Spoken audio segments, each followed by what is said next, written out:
Hi மக்களே, welcome back to YouTube channel. Yes, மகாநதிக்கு இந்த வாரம் வந்து ரொம்பவே முக்கியமான ஒரு வாரம். டிஆர்பி வயசும் சரி, கதைக்களம் வயசுலையும் சரி, அவங்க ரொம்பவே முன்னேற்றத்தை கொடுக்கணும் அப்படின்ற ஒரு இதுதான். ஏன்னா டிஆர்பி ஓகே ஓரளவுக்கு வந்துட்டு இருக்காங்க. ஸோ அது ஒரு பக்கம் வைங்க. இன்னொரு பக்கம் வந்துட்டு கதைக்களம். ஸோ இந்த வாரம் வந்துட்டு மேரேஜ் கண்டிப்பாக முடிஞ்சிடும். மேரேஜ் முடிஞ்சாகணும். ஏன்னா ரொம்ப இழுத்தாங்க அப்படின்னா கிட்டத்தட்ட மூணு வாரத்துக்கு மேலே.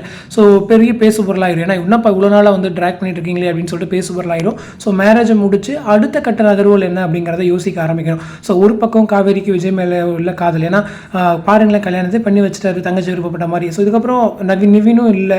ஸோ அடுத்து நம்ம தானே எப்படி நம்மளை கல்யாணம் பண்ணிக்கணுன்ற மோட்டிவ் தான் அவ்வளோ பண்ணியிருப்பாரு அப்படிங்கிறத காவேரி புரிஞ்சுக்கிற மாதிரி சீன்ஸ் கொண்டு வரணும். அதே போல் சொன்னதை செஞ்சுட்டாருங்கிற ஒரு பக்கம் காவேரிக்கு உள்ள லவ். ஸோ இது பக்கம் ஒரு பக்கம் மூவ் பண்ணுவாங்க.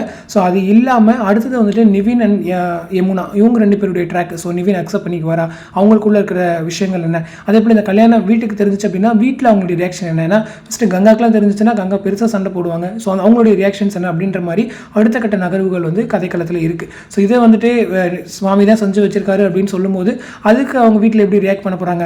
ஓகே, ஏற்றுக்குவாங்க, திட்டமாட்டாங்க பெருசானா இவருக்கு விஜய் தானே அப்படிங்கிறதால. ஸோ அதை எப்படி அவங்க வீட்டில் ஏற்றுக்க போகிறாங்க, எப்படி ரியாக்ட் பண்ண போகிறாங்க அப்படின்ற விஷயங்களுமே இருக்குது. ஸோ இன்னொரு பக்கம் வில்லன்கள் ஏற்கனவே இங்கே ஒரு பக்கம் தோத்துட்டோம். ஸோ அடுத்து ஒரு பிளான் இருக்குது. ஏன்னா அடுத்து இந்த பர்த்டே ஃபங்க்ஷனில் வெனிலா கூட்டு நிப்பாட்டணும். ஸோ அதுதான் வந்து அடுத்து அவங்களுடைய மோட்டிவாக இருக்கும். ஸோ வெனிலாவுடைய ரீஎன்ட்ரி எப்படி வரப்போகுது அப்படிங்கிற மாதிரி. ஏன்னா ஒரு ட்ராக்கை முடிச்சிட்டாங்கன்னா அடுத்த ட்ராக் அவங்க கையில் எடுப்பாங்க.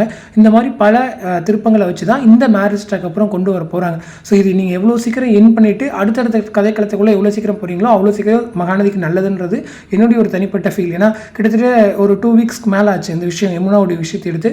பட் ஸ்டில் இந்த வாரம் மட்டும் தான் கொஞ்சம் ஓரளவுக்கு விஜய்க்கு நல்ல பெர்ஃபார்மன்ஸஸ் கொடுக்குற மாதிரியான கதைக்களம் இருக்குது. போன வாரம் கொஞ்சம் மிட்லி, இந்த வாரம் பட் அதுக்கு முன்னாடி கொஞ்சம் பேசுகிற மாதிரிலாம் தான் சீன்ஸ் இருந்துச்சு. ஸோ அதுக்கான ரிஃப்ளெக்ஷனுமே வந்து டிஆர்பியில் பார்க்க முடியுது அப்படிங்கிறத ஹோப். போன வாரம் கொஞ்சம் சீன்ஸ் நல்லா இருந்ததால் மேபி டிஆர்பி இன்க்ரீஸ் ஆகலாம். ஸோ இந்த வாரமும் எனக்கு தெரிஞ்சு நல்லாயிருக்கும். ஏன்னா மேரேஜ் நடக்க போகுது அப்படிங்கிறதால. ஸோ அடுத்தடுத்த வாரங்களில் டிஆர்பியுமே வச்சு கதைக்களமே வச்சு அவங்க ஃபோக்கஸ் பண்ணி எடுக்கணும். ஸோ அது எந்த அளவுக்கு ஹேண்டில் பண்ண போகிறாங்க அப்படிங்கிறதெல்லாம் வெயிட் பண்ணி தான் பார்க்கணும். ஸோ ஆல்ரெடி கொஞ்சம் சீன்ஸ் எல்லாம் கொஞ்சம் ஹை வோல்டேஜ் ட்ராக் எடுத்திருக்காங்கிற மாதிரி தான் நான் கேள்விப்பட்டேன் பர்சனலாக.